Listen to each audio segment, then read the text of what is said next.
Welcome to Medicine and Health with Dr. Paul Anderson. This is a show about opening up the often mysterious world of how doctors think. The goal? To empower the listener to gain access to the best health care possible.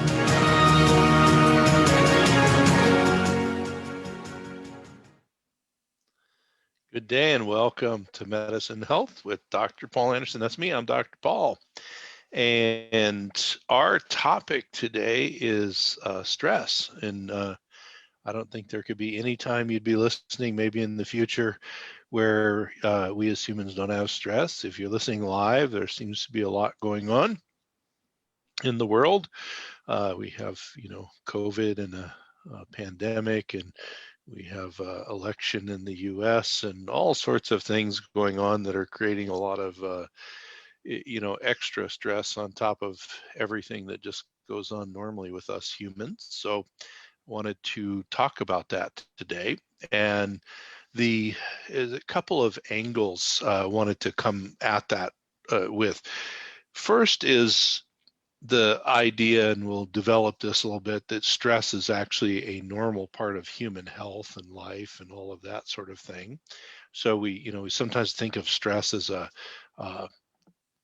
an evil external sort of influence on us, and in reality, it's just a part of being alive. It's a part of our experience of being human, and we have a physiological response to stress that is supposed to both take care of the stress response, use it for whatever its purpose is, and then help us get over it.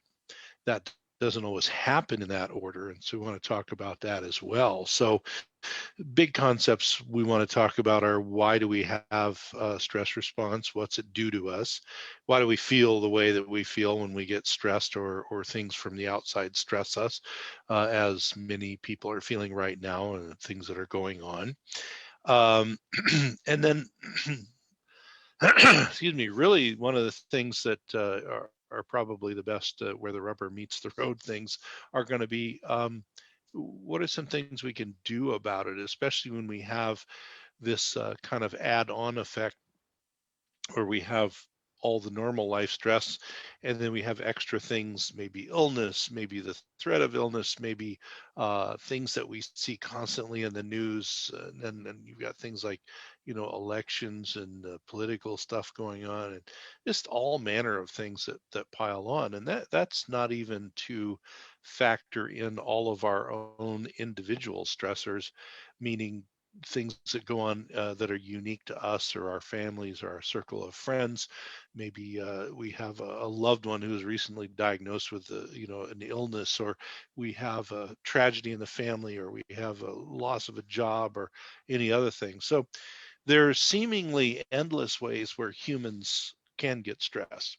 Now, in all of the conversations I've ever had, especially with patients, around the idea of stress, one of the things that becomes at issue sometimes, and so this is what I want to talk about first, about this being a normal experience for humans, is is it really normal? Is stress like supposed to be there? What's its purpose, etc.? But also, is stress just one of those things that's literally all in my mind?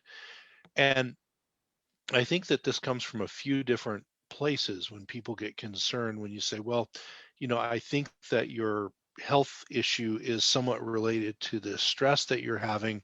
I've had a lot of people come back and say, well, are you saying then, I'm just making it up? It's just all in my mind. It's not real. And there's nothing further from the truth. Now, of course, we perceive most of the stressors that are external to us through our brain and through our senses, and then our body gets into the act. So yes, there is that aspect of stress where your brain has to process it. For example, a real simple stress, such as something you're afraid of, somebody chasing you, your brain processes that rather quickly. So there is an aspect of what goes on in your mind, certainly, that's there. But it's not just a all in your mind sort of phenomenon, where if you were just you know, a better person, or you thought better, or whatever, you wouldn't have stress. No, that goes to part A of our question, which is it normal? And it certainly is normal. If you have no stress, you're actually dead, and dead bodies don't have a lot of stresses, at least that they perceive, probably. But while we're alive, we get to have stressors. Now, just like we've talked about biologically with other things that we sometimes vilify, like inflammation, and we take anti-inflammatory things to stop the inflammation because it hurts or creates problems. Certainly, there is that issue, but just like biologically, inflammation is necessary to trigger an immune response, and then it's supposed to go away later. Stress is there to trigger particular activities inside of the mind and the body to help protect us. So if we go back to what would be, a self or human preservation reason for a stress response. Well, if go back to times when, really not that long ago in human history, where we lived a little closer to nature and also closer to things in nature that might eat us, like bears, and tigers, and other animals and such, it was probably good to have a stress response that said, hey, let's not hang around while the bear is here, because the bear will probably eat us, and maybe we should increase our biology so we can get away from the bear or the tiger or whatever it is that is threatening us, or maybe another human. Well, that's a normal response, and if we didn't have any alarm or alert response, we would probably not appropriately respond to the outside threat, and then we would get eaten by the bear or the lion, or killed by the attacker or whatever. So if we have this response, which has a number of levels, and it's automatic to a degree once we know that we are alarmed and we have a threat, how does that work? So why would that be burned into our nervous system and our endocrine, our hormonal system, and our muscular system and cardiovascular system and every other part of your body? Why would that be so firmly burned in and entrenched that we would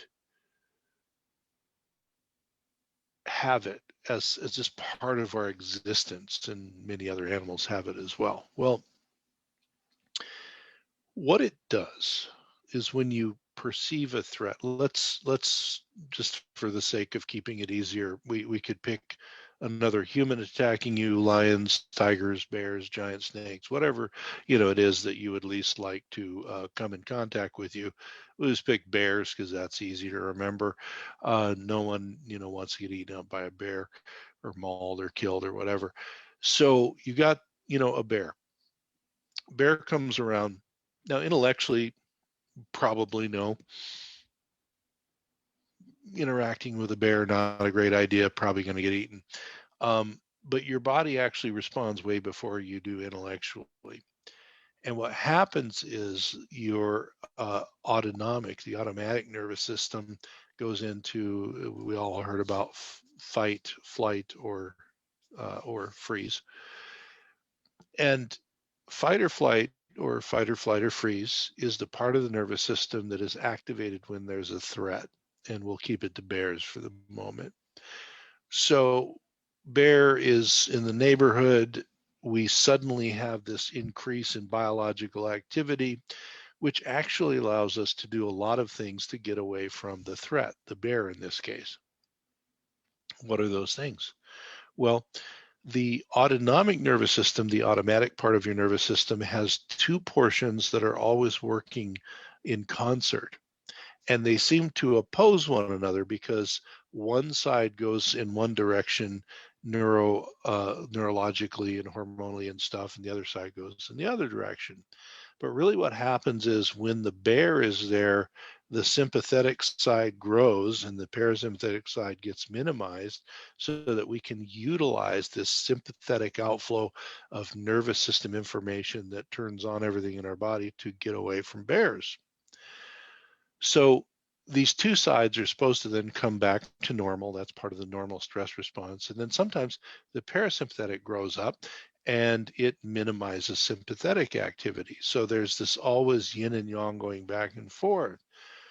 Well, sympathetic nervous system activation, which creates what we call fight or flight or fight, flight, or freeze, does a bunch of things to us. One of the things is that it puts out neurological chemicals in our brain and our body that essentially make us in a position, physically speaking, to either run away or fight back or a little of both. So, for example, with your eyes, when the sympathetic neurochemicals are being released through particular nerves and everything, your eyes have two responses.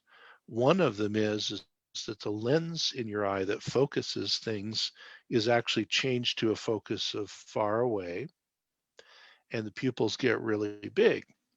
And you think, why would that be? Well, the idea there is that if threat, a bear is coming, I want to run as far away as possible. I'm not curious about things up close. I'm focused on getting away. Big pupils are to collect as much light as possible so I can safely flee. Okay.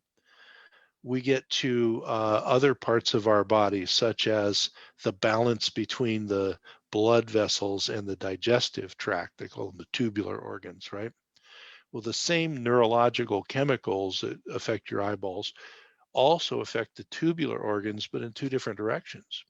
So what happens is that the digestive tract actually gets sort of paralyzed and the blood vessels actually constrict. And you think, well, what does that do? Well, the blood flow to your digestive system is minimized, your digestive activity is minimized, so you're not expending energy digesting and absorbing nutrients.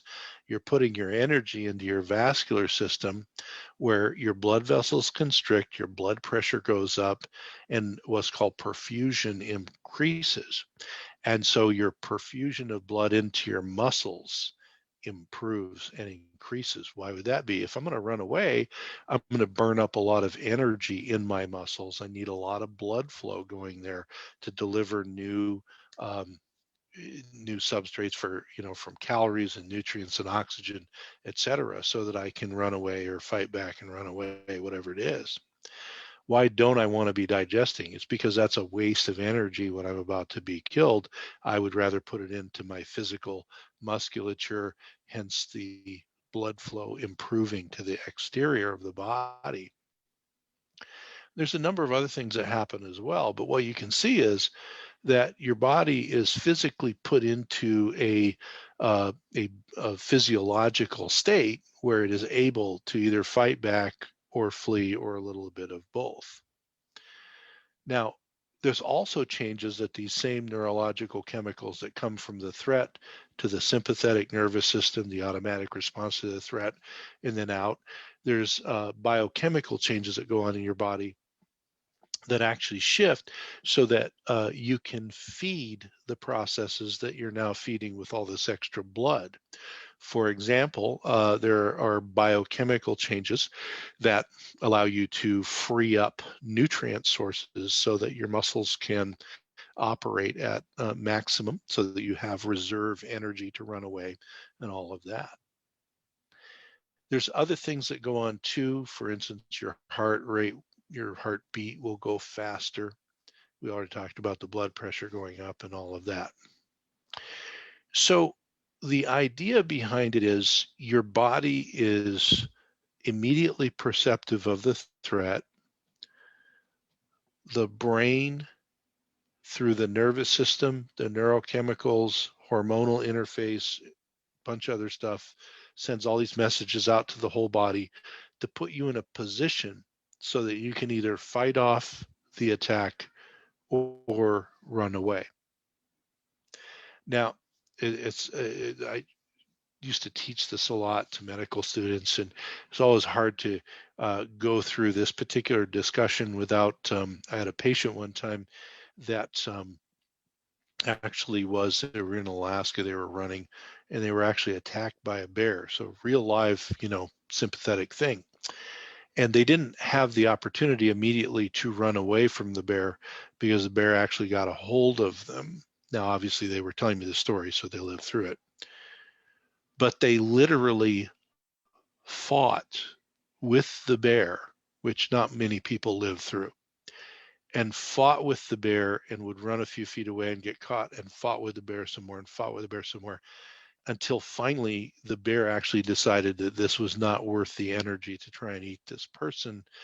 And then they were able to run away. And they were extremely, uh, cut up, and they would have probably died had there not have been a ship there that had some medical help and other stuff going on. But literally, that is the intended purpose of this stress response that you have. And it, as the person described what was going on to me when the bear, was trying to eat them and cut them up and all this stuff, they literally were utilizing all of this stuff I just told you about. So it's a very real thing. But the part about stress that then becomes something that we think is different, but it really isn't, is when we have a life event where there's no bear anymore. So we don't see a bear. We don't see a person with a knife coming at us. We don't see a tiger or a giant snake or whatever, right? But we suddenly lose our job, or a close family member or friend gets a terminal diagnosis, or we find out that we're going to have our home foreclosed on by the mortgage company, or we find out that we failed a course that was very important in school, or you fill in the blank, any number of human stressors that go on. When those things happen, your brain does not actually, because this is from the part of the brain that is not really thinking about the larger picture. This is from the part of the brain, the stress response, that is about very, very quick activity to save your life. So the upper parts of your brain can sit back and can muse about, well, okay, you know, my home is going into foreclosure, but no one is going to kill me. I can separate those things, intellectually. Your fight or flight system, the autonomic nervous system, can't. It doesn't know the difference. So whether it's a bear, or whether it's you losing your job, or whether it's you had a fight with your boss, or whether it's you're having trouble with some relationship in your life or any other characteristic of your life, it's exactly the same physiologic change as a bear coming. Now, sometimes we don't notice it as much because there are levels that happen. But what happens in modern society a lot is we are living in a pro-sympathetic state so much and for so long that we kind of disengage from the physical effects that it gives us. Now, if you just go back to the positive effects of being able to run away from a bear, okay, I'm shunting my blood into my skeletal muscles so I can run away or fight or do whatever I have to do. That's great if there's a bear there. If there's no bear there, what does that do then when you shut off your digestive system, turn it down because you're prioritizing things? You're not going to digest and absorb as well, or maybe much at all, as you would under normal neurological conditions.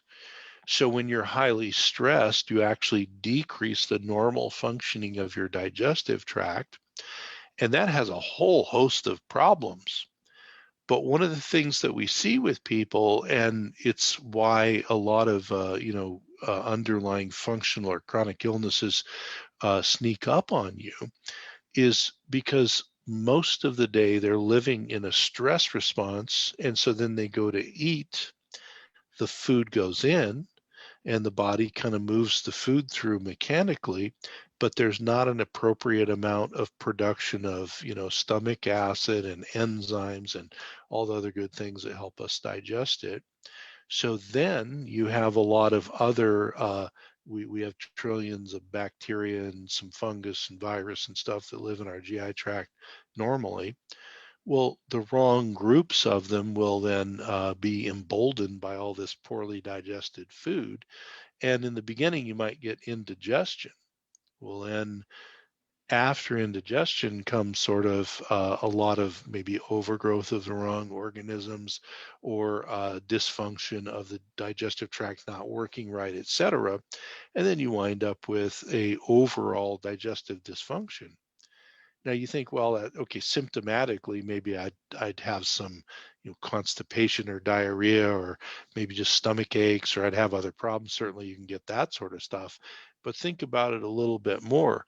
What are you also doing? You're largely unplugging the body being fed because you're not in the parasympathetic calm digesting side of things. You're in sympathetic stress mode, so you're not going to digest and absorb very well.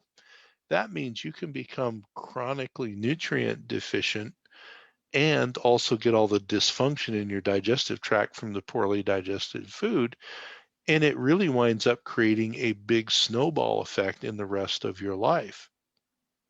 So the issue here is, because we don't have a bear usually out here going to attack us, and yet the stress response is perceived pretty much the same way by the body, we can have downstream effects from the chronic stress response that just aren't going to go away. And if you take something as core as feeding your body and fueling your body through the digestive system, and you're messing that up by having a chronic stress response when there's not a bear out there, that alone will start to degrade the nutrient status of your body. You do that, it degrades the way that the cells work.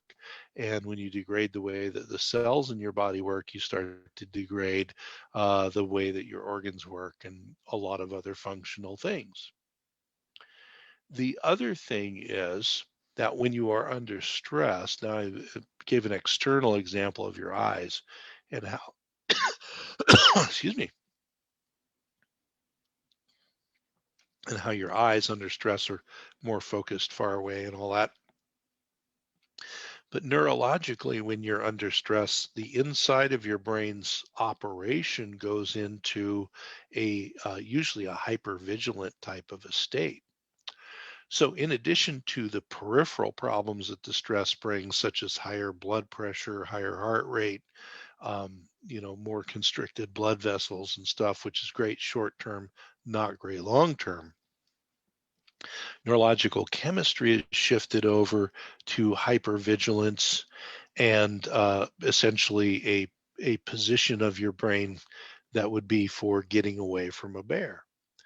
Well, again, if there's no bear over here and there's no proximal threat to me and my life and limb, and yet my brain is still operating that way, I am, just like my digestive system isn't going to work quite right, my cardiovascular system is going to be shifted in a unhealthy long-term way. My brain patterns and my brain processing get shifted too, to more of a life or death, yes or no type of a response. And when you're in that sort of response, just like when you're in fight or flight and you're running from a bear, you minimize digestion because you don't need it. If your neurological chemistry in your brain is heightening the alert and alarm response side of thing, you're going to have a lot of other things that don't get balanced out. So you're going to have neurological responses, which can come out either as thought patterns or emotional sort of outlets or any number of other things, where the body is in hyper alert mode. You're making only what you perceive to be critical high level decisions and often overreacting to them. and the side of the brain that does more of the calming neurological activity is minimized, like digestion's minimized. Because if you're going to run from bear, you want those sort of life or death sort of circuits running. You want really critical information, fast decisions, and all of that. But for normal processing, we don't always need to be working that way. It's just like we don't always need our heart rate to be real fast and our blood pressure to be increased all the time. If there's no bears around, we don't need this sort of imbalance in our brain chemistry.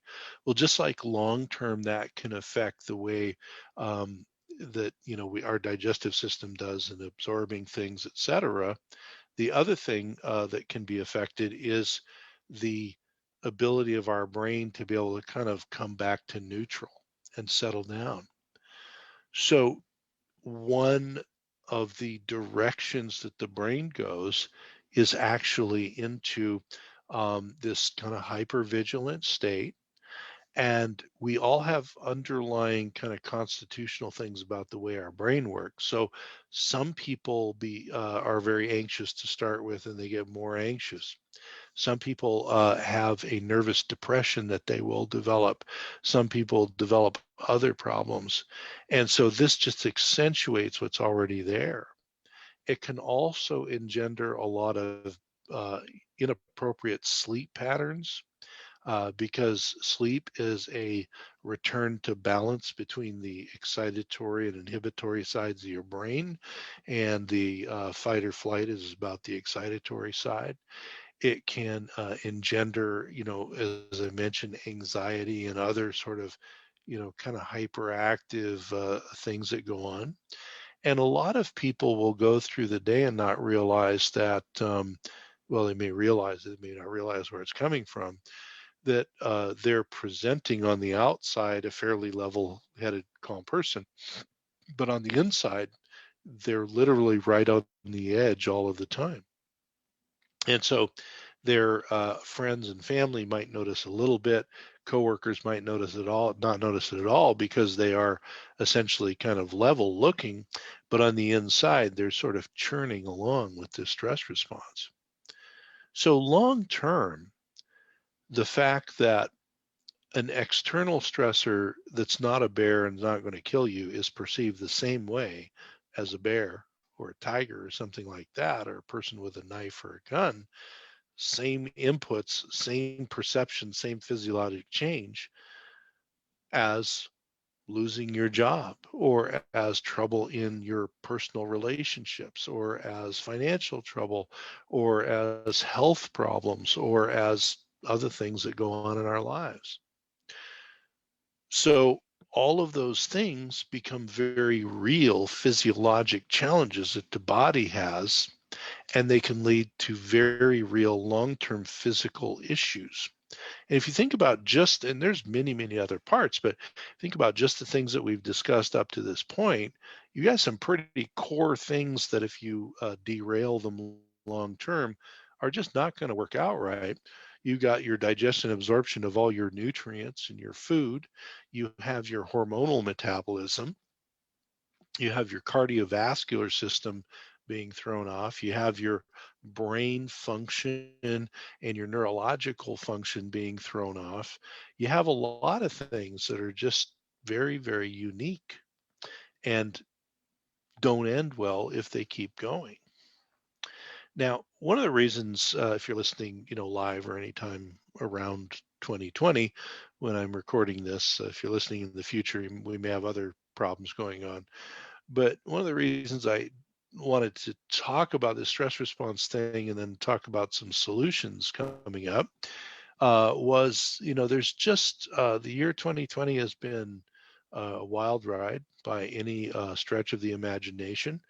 And we've got, this worldwide, concern over coronavirus, COVID-19. We've had a lot of other things go on throughout the year that are big stressors. It's in the US, it's a presidential election year, which is always a stressful event.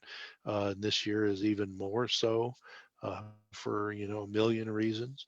You put all those things together, and then you add on to it the fact that because of COVID, there's a lot of people who have had to work from home. A lot of people lost their jobs. Many people with children are having to do homeschooling of one kind or another for their children, which they weren't doing before. And many other things that have just changed in the worlds of people uh, because of the circumstances of this year. And so it's normally a tough problem and normally a situation where we have chronic stress induced illness, meaning not meaning all in your head, meaning this thing where your brain literally believes that a bear is attacking you, but it's not, it's some other stressor in your life. That normally is a big problem in human health. Well, the year 2020 has just escalated that to a much higher plane. And so, while, if you go back through the podcast history, you'll see I've done a whole series on stress and all that.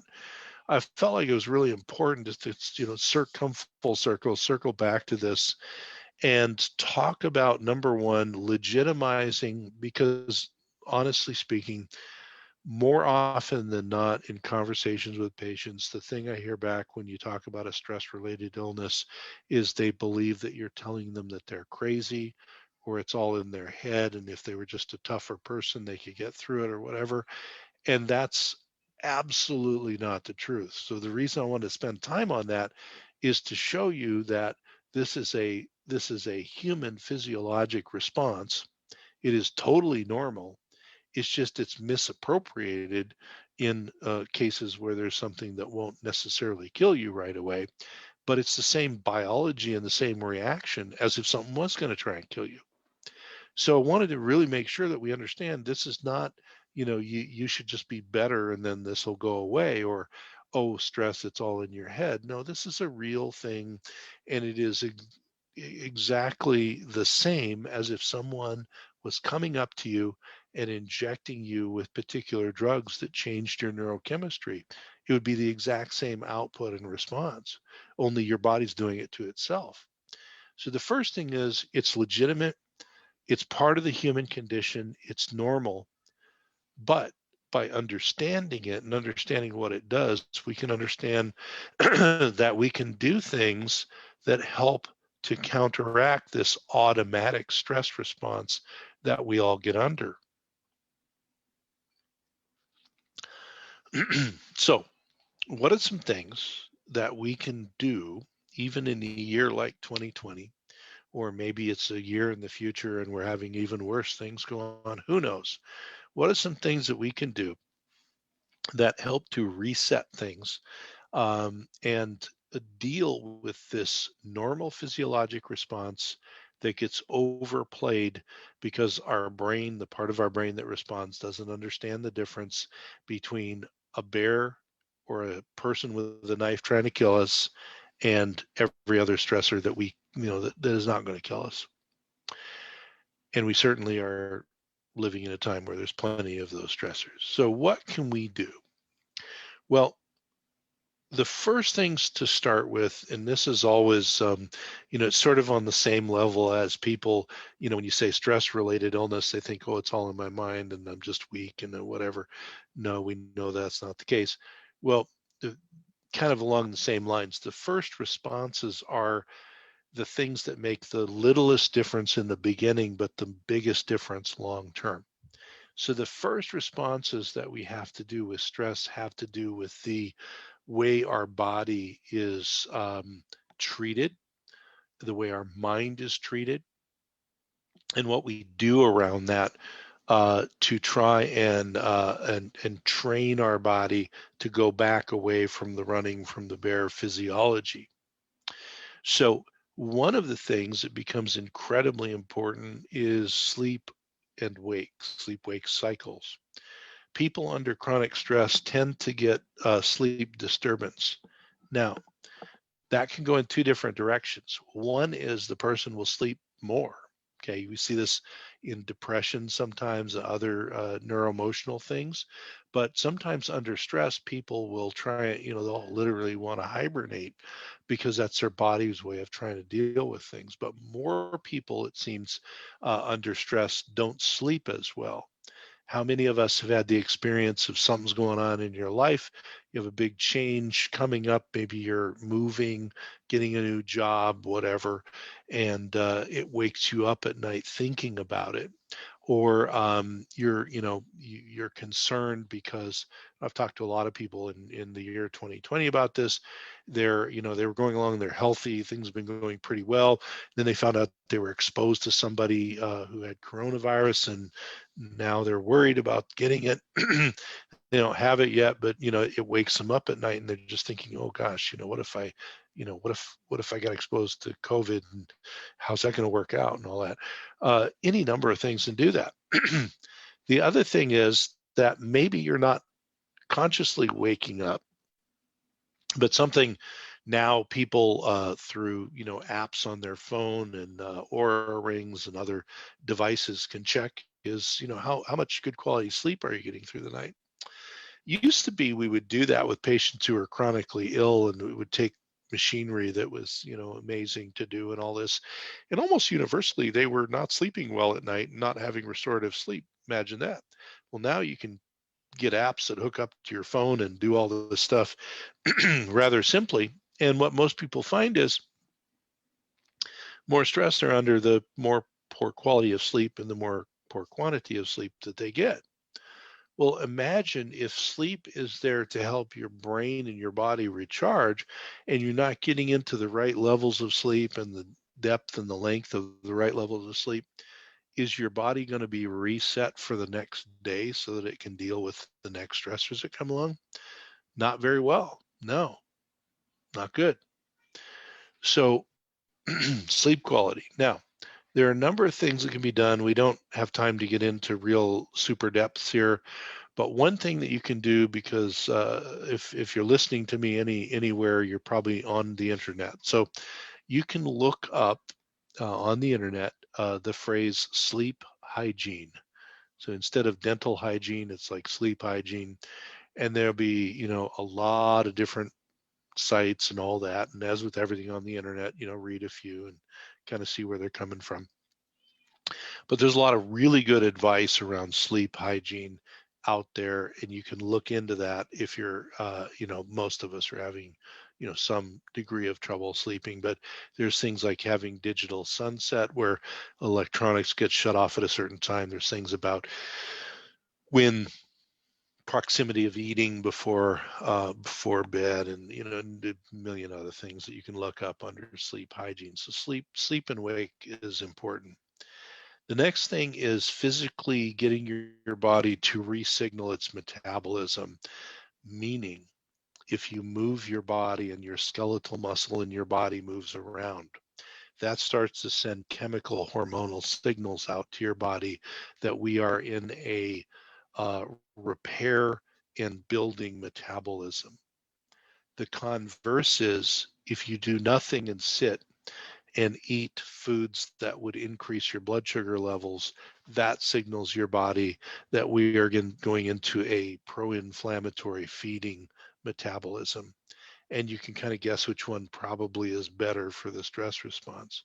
So physical movement and exercise. Now, you don't have to start running marathons or being a bodybuilder or anything like that. Getting up and walking, you actually using your legs and the big muscles in your body, which is walking, triggers more of this metabolism than almost any other type of exercise. Now, if you already exercise, great, keep doing it. But a lot of people, when they get under stress because of these neurological signals that go on in the sort of derangement of your executive function, you'll get subliminal or maybe not so subliminal messages saying, instead of resting or instead of exercising, let's just sit and eat some donuts. That sounds better. And so why do we do that? Why do we comfort eat and not move? Because moving and eating more appropriately is better for us. We comfort eat and we not move because there is a biological chemical hit that we get that is both physical and neurological when we bump up our blood sugar levels and insulin's released and we get these inflammatory mediators that go out, and they have a short-term neurological and chemical benefit. It's very much like an addiction sort of a trigger. And so there's a short-term benefit the body perceives to that. A lot of times when we exercise, if we're used to exercising, we kind of feel good when we do it and we're drawn to doing exercise, but that can take a while to build up. So it's not a judgment. It's just saying, because, every day I have to have the same conversation with myself. We're going to go out and get some work for the core muscles in and move, because a lot of what I do is I write and I record educational material and I do podcasts and all this stuff. And so a lot of that doesn't involve me doing a lot of movement. You see me move my hands, but that doesn't really count so much. So it's the same thing. It's, okay, yeah, that's important. And after a few days of doing it, then my brain actually has its own idea that says it'd be good to go out and, do some stairs or get a walk in or do, whatever it is you're going to do. But it takes time to turn the ship. The important part is if you start working on these things like sleeping better, look up sleep hygiene, move your body just a little bit more every day, super healthy. Now, we already talked about like the, inflammatory eating, less inflammatory eating. Generally speaking, you boil it down, eating nutrient dense foods that don't make your blood sugar bounce up and down are less inflammatory, generally speaking. Now, this again, diet is an extremely personal thing. Some people go one way or the other. People have a lot of ideas about it, and it's not really something we have time to get deeply into. But something that's kind of universal is you should minimize the amount of things that make your blood sugar bounce around, that easily raise your blood sugar. You should maximize things from the plant kingdom. Things from the plant kingdom have a lot of nutrients in them. They have a lot of phytochemicals in them, plant chemicals that are there that are immunomodulatory, and they're good for our brain and all this other stuff. Very, very good all the way around there. And you need certain amounts of clean protein and fat. So you don't want to eat stuff that's full of chemicals and stuff like that, but we need protein and fat to help our muscles and our brain and everything else. And what we don't need is a whole bunch of sugar and things that boost our blood sugars that goes up and down. So the metabolism of eating, the more we shift towards that and get our muscles working a little, that actually helps to blunt the stress response. Because while we don't have time to get deeply into the biology of it, one of the reasons why we talk about not having foods that make your blood sugar go up and down a lot is when your blood sugar is going up and down, your peripheral stress response hormones have to get involved because they're also involved in blood sugar manipulation. So if you're already stressing your system and your peripheral stress response hormones are already stressed, then you don't want to be, wagging the dog by the tail by throwing more blood sugar problems on top of it. So you can look up a real easy resource you can look up online if that's, sort of foreign to you, is the glycemic index, GLYCEMIC index, glycemic index. And it's just a sort of a ranking of foods as, how much sugar are they going to contribute once your body breaks them down. The more sugar they contribute, the more insulin sugar activity you get, which is not what you want. So for example, like broccoli is a low glycemic index food, even though there's some plant sugars in there. And so you can eat all the broccoli you want, basically. It's not going to be too big of a problem. You eat a high glycemic food, you're going to have more, more of this dysregulation stuff going on. Then there's your brain part of it, the mind body part, your thoughts and all of that. And because we're constantly bombarded in modern times with electronic access to news and also just information that's both good and bad 24/7. We're bombarded all of the time. Those signals from the bombardment from news and other information and people angry online and all that, those signals go right to the stress response area of the brain as well. So you have to look at doing things like putting yourself on an information diet and, keeping up however you will, but not being engaged in the news cycle 24/7. The other thing is the inputs that come from both electronic sources and human sources. You want to maximize positive things that are going on because your body's already thrown off in the other direction by all of the negative stuff around you. So your brain has to have inputs that are going to be positive and helpful. The other thing is what you do sort of from the inside out. That other stuff is outside in. Inside out, you can develop whatever practice you prefer that would be helpful. For some people, they like to meditate. For some people, they like to have a mindfulness practice. Some people like to do prayer or prayer and meditation. Some people prefer other things. The thing that they all have in common is that they are a practice which comes from the inside of you and focuses you and your mental emotional being on something, and then works its way outward through your thoughts and your actions, depending on which one of those things you like to do. Now, the other part about them is the more that we study these things like mindfulness or any of the others we talked about, the more that they bring the nervous system back away from the bear is attacking me stress response. And remember, part of the thing that we keep going back to here is underneath it all, the brain doesn't care whether it's a bear, a person with a knife coming after you, or the fact that you're worried about getting sick, or the fact that you're worried about losing your job, or the fact that you don't know how you're going to homeschool your kids and keep your job at the same time.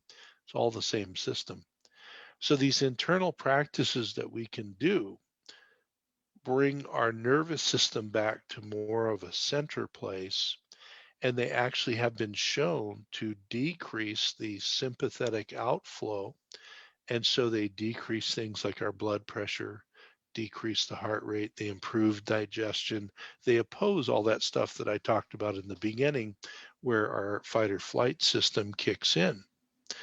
And so I try to be very open when I talk about those things because some people like one more than the other. It doesn't, really matter. It's whatever you do and whatever you're interested in doing. But if you look any of them up, they all have research now that shows that they actually shift the system back more towards neutral.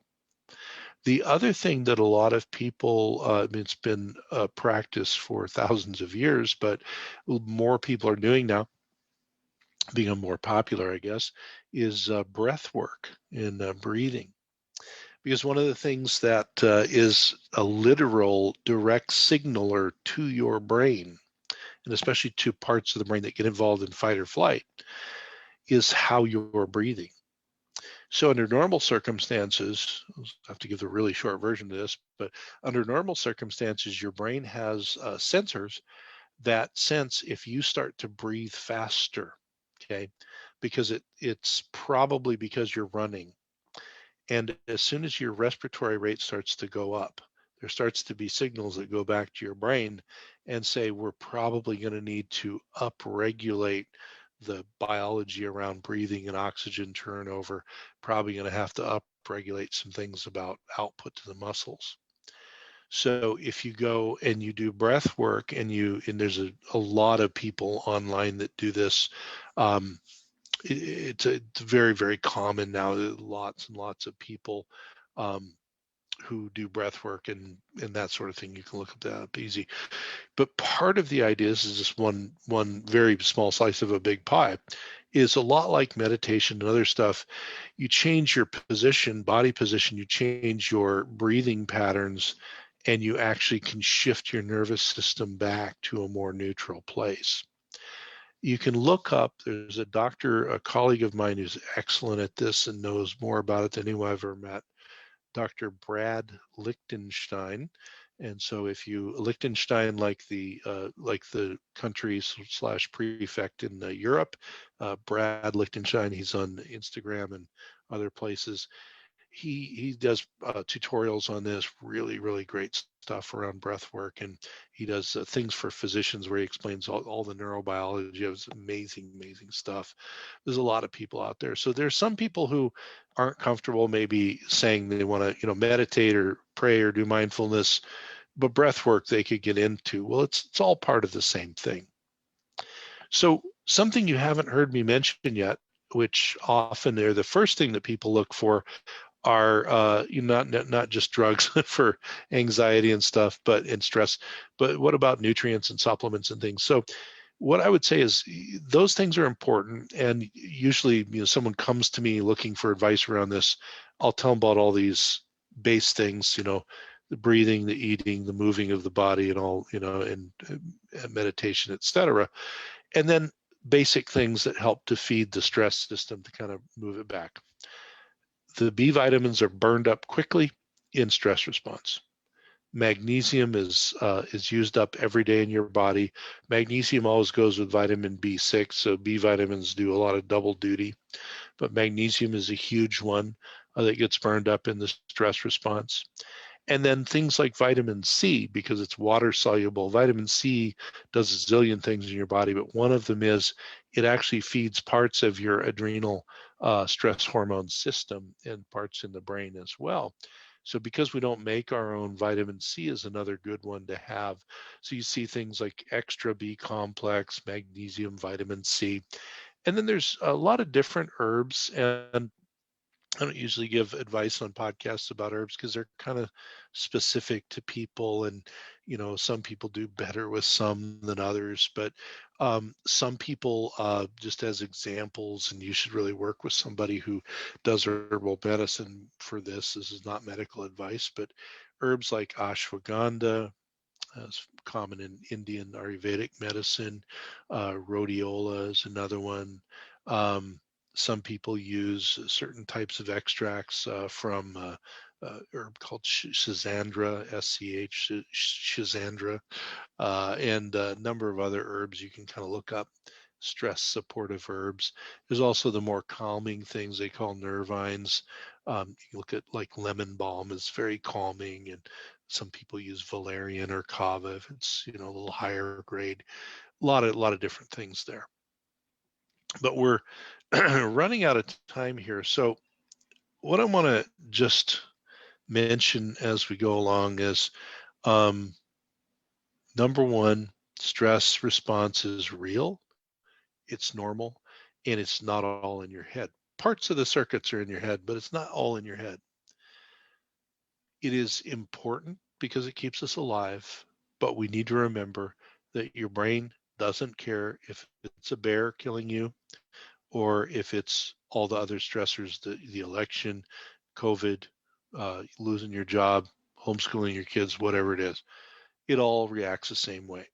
It has an intended purpose, but when it's unintended because your body doesn't need to run away from the fact that you have job stress or whatever, uh, the unintended consequences, the normal stress response still is not a good direction for your body. You can turn the ship around by number one, knowing that this exists. Number two, doing those baseline things around sleep hygiene, low glycemic eating, move your muscles in your body, um, do some sort of mental, physical practice, whether it's breath work, mindfulness, prayer, meditation, whatever it is you're doing there, something. And then talking to others. Find some people who are supportive to you, talk through your problems, and what you see is we all have problems. We all have the same things that we deal with, and we have that in common. And it doesn't make it better that you have as much stress as someone else, but it normalizes it a little bit more. But we are now out of time for today. It's been a lot of fun talking to you. I did want to say we're just at our first month with the book. Cancer, the journey from diagnosis to empowerment. A lot of information in here for cancer patients and families about the stuff we talked about today, because the mental emotional part does affect the physical part, the physical outcomes of cancer. So if you just look up my name and Cancer, the Journey, you'll find the book, Amazon, anywhere books are sold. And we'll be doing some more announcements about that as we go along. But we're out of time. This is Dr. Paul Anderson with Medicine Health with Dr. Paul.